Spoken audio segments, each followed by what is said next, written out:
So steps of burr hole and evacuation is once we have marked the incision and the parts are cleaned and draped, and we make the 2 skin incisions as shown here, and then once the skin incisions are made, we expose the bone where we have to make the burr holes.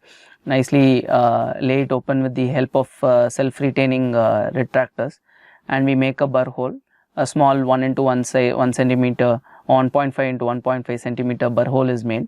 And once the burr hole is made, the dura is nicely seen. Any epidural bleeding is tackled here, because we don't need the blood which is outside to go inside while we are evacuating the hematoma.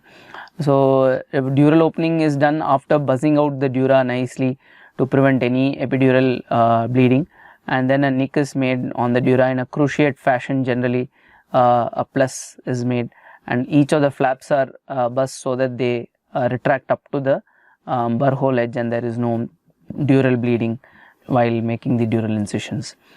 And once the dural incision is made, usually we have the blood, liquefied blood, the chronic subdural blood coming out in a coming out under high pressure, and it generally just falls off from the burr hole cavity, and we will start seeing the brain in some time.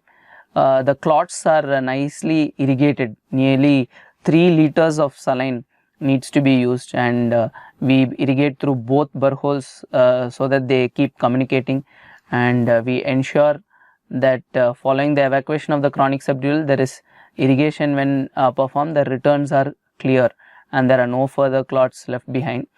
Once the clots and irrigation is performed, there are surgeons who will place a drain in this procedure. There are surgeons who do not prefer to place a drain. So the drain can be placed either in the subgaleal plane or in the subdural plane, and after placing the drain, we close the burr holes.